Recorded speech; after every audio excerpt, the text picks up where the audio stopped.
Or I have to question, is having 3 martinis too much? Well, if you ask the question, that means it's probably too much.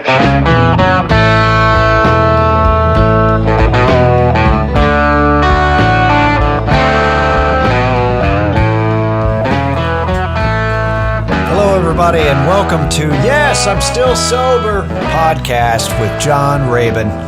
Hi, everybody. I hope you're having a good week. Emotionally, maybe even physically. Hope you're staying sober if that's your choice and that's what you're trying to do. If you're just here to support me, thanks. My finger is healing nicely. It's scabbing over. This was after I made a panic purchase on Amazon. If you go on my Instagram, Smoke Puppet, you'll see the purchase. I purchased 12 rolls of that fancy gauze wrap that sticks to itself. 12. It's a fingertip. Anyway, I'm using some of it, but no, it seems to be doing all right. Somehow I've been keeping it dry, even though I wash dishes. Somehow I don't know if you've ever washed dishes with one hand, but it is a hoot and a nanny. So let's get started real quick with, of course, the solidarity prayer. Like I am going to start all my episodes here. Let's go. God, grant me the serenity to accept that you made me with an addictive personality while being surrounded by people who are normal. Wow, that sucks. In fact, why am I talking to you? You've done enough. I guess I'm on my own. Amen. Good. That went well. So I went to HEB today, and I got a Lyft ride back, and our Lyft got held up at the light because the guy in front of us gave money to a panhandler, and I just heard about it from the driver. He's like, he's just going to use the money on drugs, which immediately reminded me of the Bill Hicks bit where he says, yeah, drugs are really important to a drug addict. I concur. It's not like the guy's like, ooh, cool, I'm going to go get Molly and have some fun. It's not a recreational drug habit. You're trying to survive, and it's really... that being said, don't give them money. Don't give panhandlers money. Because, first of all, we're talking about panhandlers and not homeless people. Now, they may be... some of these panhandlers might be homeless. A lot of them might be homeless, but don't think of them as the same thing. There are a lot of homeless people that are not panhandlers. They need help, and they need. What I would do is to make sure that the money goes to the right people or to anybody who needs help. I would donate the money instead to an organization like Front Steps.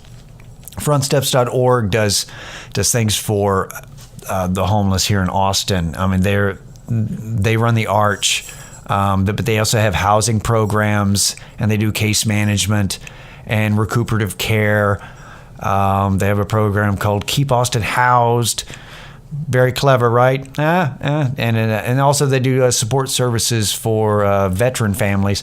So I would, if you go to frontsteps.org, they actually have a link. You can donate cash. So if you see somebody and you feel bad and you're conflicted about whether you're going to give them money, I would go online and do that. That's what I would do. If you're not conflicted and you want them to give help, I want to contribute to their booze tab, then by all means, it's your money. That's right, Kitty. It is their money. I don't know if you can hear the meowing. She was goddamn quiet for hours, and I just got started, and I was about to get started doing this podcast, and she took the most awe-inspiring dump I've ever smelled. Like the cat box is not even in this room. It's in another room, and yet it wafted. It came over here and hit me in the face, and it's impressive. So I had to take care of that first. Anyway, the homeless. Enough about my cat and her pooping skills. But yeah, that's what I would recommend. Anyway, I am not a fan of panhandlers of any kind, homeless or no. I don't like the guy that tries to sell you a credit card or a newspaper subscription when you walk through HEB. That's terrible. That sucks to have that job. It really does. But it sucks more that you've got to talk to me when I've got my headphones in. I got earbuds in. Fucker, do you think? And I look like me. Everybody who's seen me in person, imagine me not smiling with sunglasses on and earbuds. Why would you talk to me? I mean, why do people talk to me anyway? But why would you talk to me then? I don't understand. I don't know. Oh, I have just been obsessed because of my headlining weekend this weekend.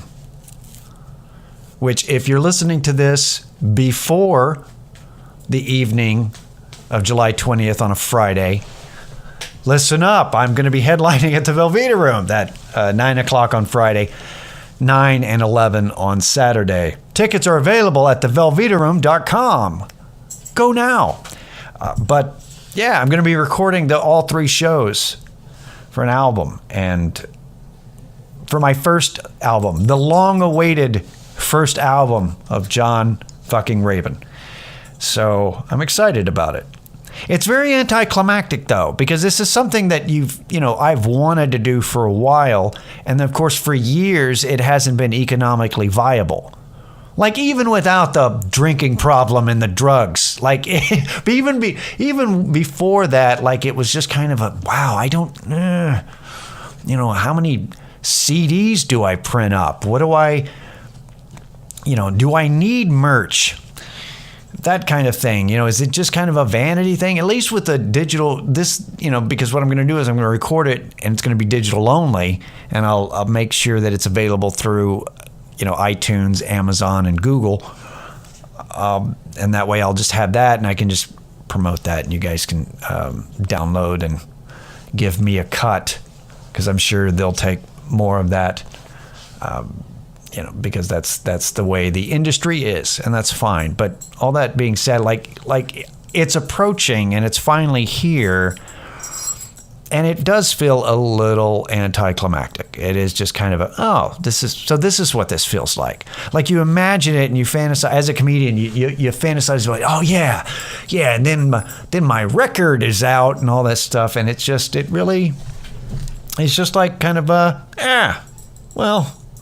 This is a thing. I'll tell you what it reminds me of. So about, 8 years ago? Yeah, about 8 years ago, when I was still going to meetings, or trying to, and I was in it, starting and stopping doing heroin. I was going to Narcotics Anonymous, because I was like, these are, because that's where the younger people were instead of those old broken down alcoholics.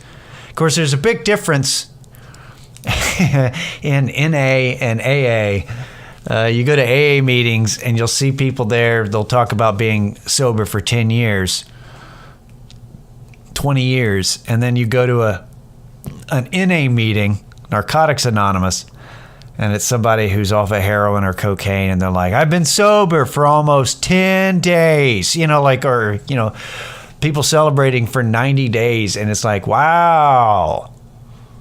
I mean, that's only 90 fucking days, dude. But you're still supposed to go, yay, because, you got to support them or whatever. But it's still, you're just in your head, you're going, 90 though? It's just 90.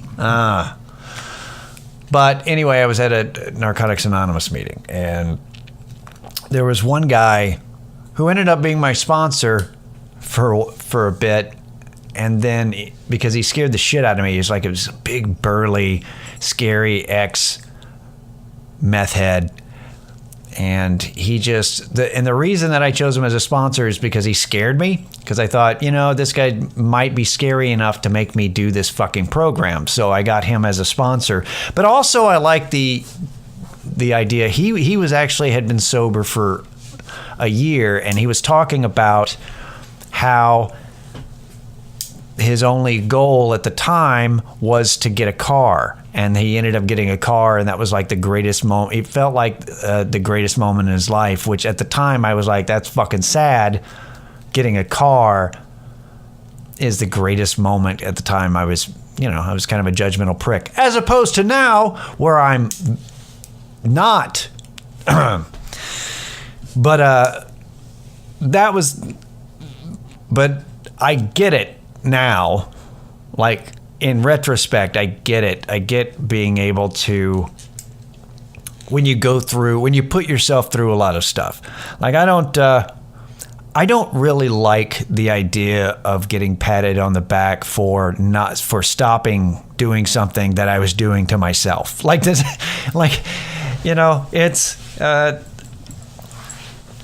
it's just one of those things that it's like, yay, good for you for, reversing the self-destructive behavior you were doing that you probably shouldn't have gotten into in the first place. But that's fine, it's just how things are, I guess. But oh man, something screwed up and I just deleted. I didn't delete, it didn't save like 15 minutes worth of me shit talking. So I'm doing this again. That really stinks. You don't know that, but I know that. So if it sounds like I'm a little hoarse, it's because I just talked for 15 minutes that you didn't hear. What was I saying? I was saying that I get it. That's right. Because I do. Because I didn't think I'd be able... The things that I have now, I didn't think that I was going to have. Or I was fine with it because it's like, I had a good life and, a lot of ups and downs, and it was great. And I'm like, I didn't need, kind of a thing. I didn't think that I would be able to do comedy the same way. Little did I know I'm funnier now than I was. So it's interesting to also approaching this weekend. It's 1 year anniversary of being with my girlfriend, and that's exciting because I was single for 3 years because I had retired from dating because I was like, well, this isn't going to work. And I mean, it was kind of self-sabotage, by the way, the dating thing, because I had tried the online dating and it doesn't work when you're super honest. And also, people just, you can't date that way if you're not going to drink. You can't. Nobody wants to go on a Tinder date to coffee and dinner and then just, with the sober dude. They just don't. It's just not or at least not one that's too honest. I guess that was my problem, is I came out of a rehab honest and I was just a little too upfront. You don't just go, hi, I'm John Rabin, I'm a convicted felon. So what did you study in school? Like, it's not the way to go. So I was kind of self-sabotaging there. But so yeah, no, I didn't think I would progress in comedy, and I was too busy focusing on being socially awkward, and it really wasn't awkward. It was that I was, my awareness was so great, and I was overthinking everything because my brain was clear. So I was too bothered by everybody and too bothered by everything to actually just chill the fuck out and talk to people and be fine with small talk. Man, small talk used to bug me to no end. I'm just like, no, let's talk about something real.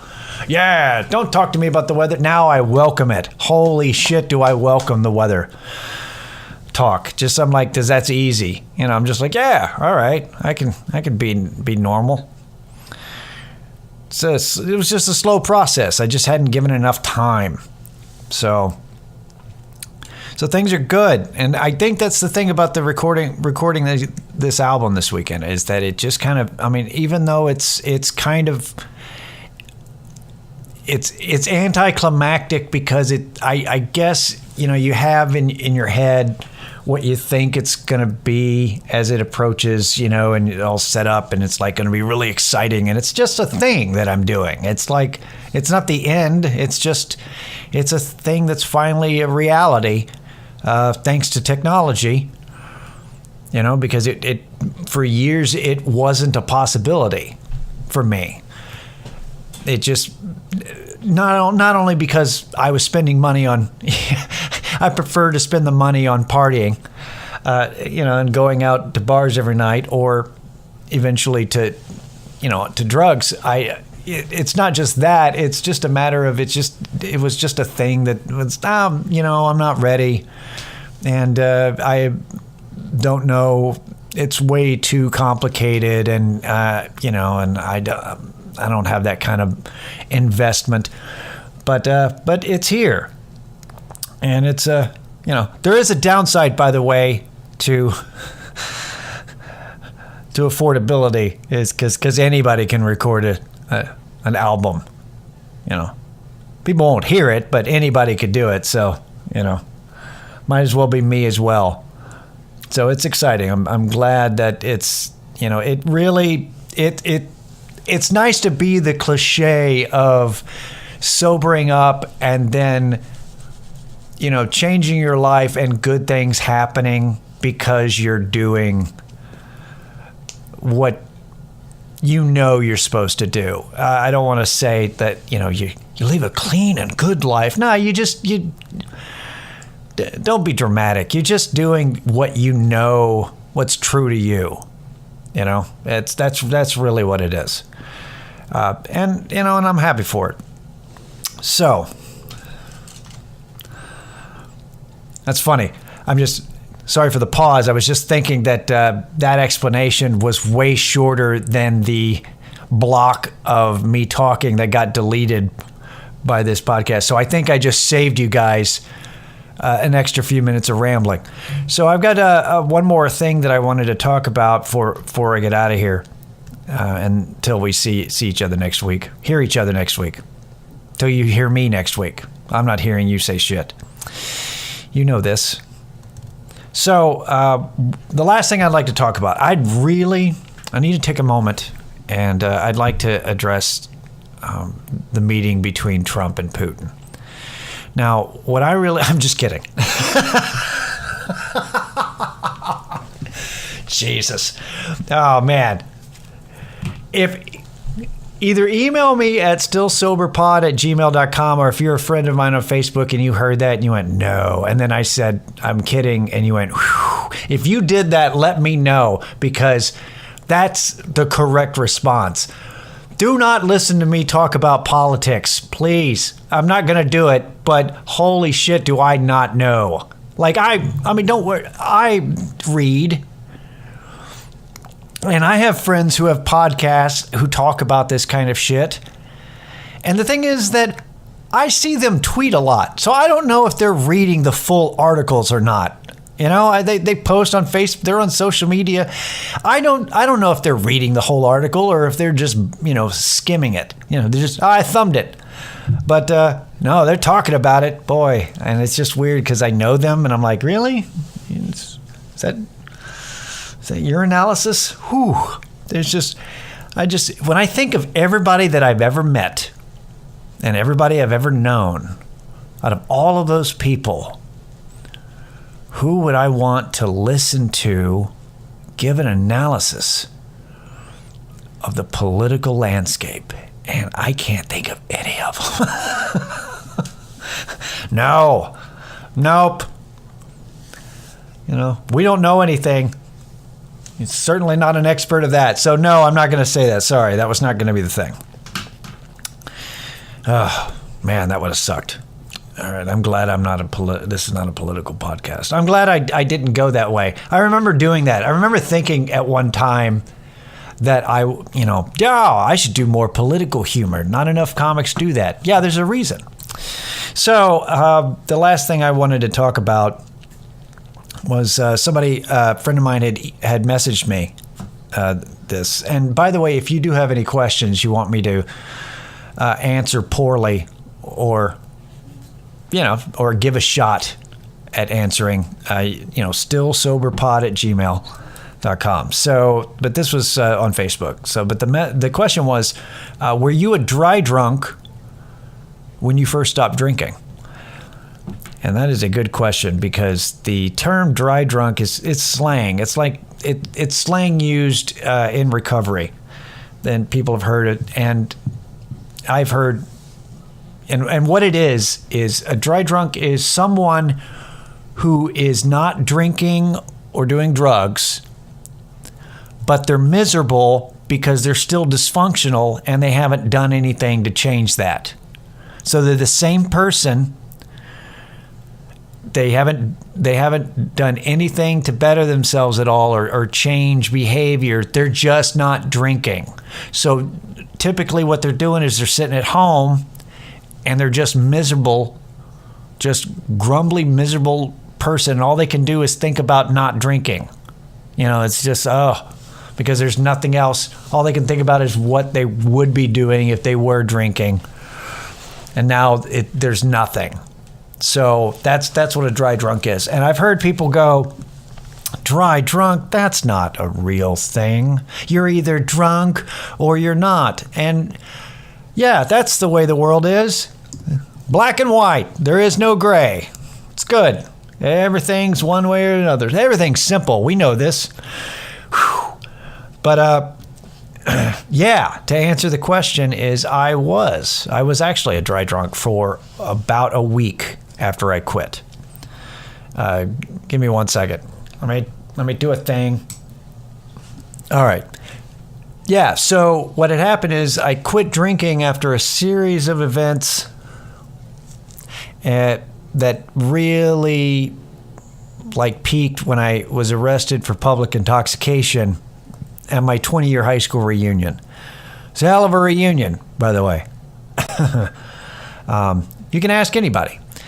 And I was on probation. So that was kind of a revocation of my probation, which I didn't know about yet. But I finally made the decision to quit drinking, but I didn't do anything. So I spent a week either going to work, or when I wasn't at work, I went home and I was just sitting at home. And I was just overthinking. I was just thinking about things, about how much my life sucked. And then I found out from my probation officer in San Antonio, who was a Buddhist who rode a bicycle. She's awesome. She told me and she wasn't supposed to, but she said, hey, look, they're issuing a warrant for your arrest. You should call Austin, Travis County, and they'll set up a meeting, but that's not really, it's not a real meeting. They're setting up an appointment so you can talk about it. And then when you show up, they're going to arrest you and to take you into custody. And they don't tell people this because, why be honest? Well, I guess because people won't go. And they'll just stay out until they're finally arrested. But it's like there's some of us that are trying to get things taken care of. So because I knew about that, I got to put all my affairs in order and prepare to go to jail for an undetermined amount of time. Indeterminate? Yeah, whatever the word is. So I did that. But because I knew that, that's when I started figuring out how to better myself. That's when I started working. I kind of came up with my own program and was like I need to, and also I was determined, because I thought I was going to be in jail for a month. I determined that I was going to go to jail for a little bit, and I would spend that time reading books, thinking things out, doing push-ups in jail, like you're doing hard time, whatever.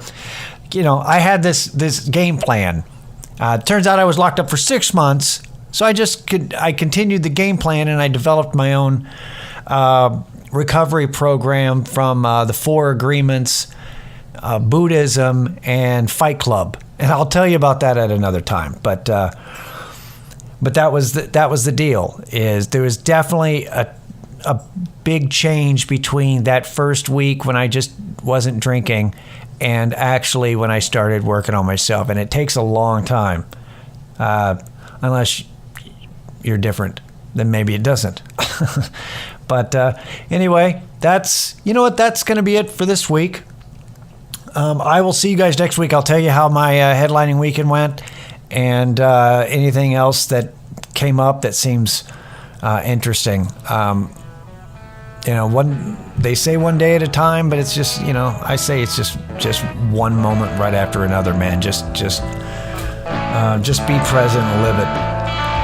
That sounds really deep from a dishwasher. All right, guys, I'll see you next week. I'm John Raven. This has been, Yes, I'm Still Sober. Bye. Red wine, a little smoke, a whole lot of loving. That's all I need. Make it through the night. Cold beer, cold shoulder. Just one glass of whiskey. That's all it takes. Push me over the line. Set 'em up, I'll knock 'em down.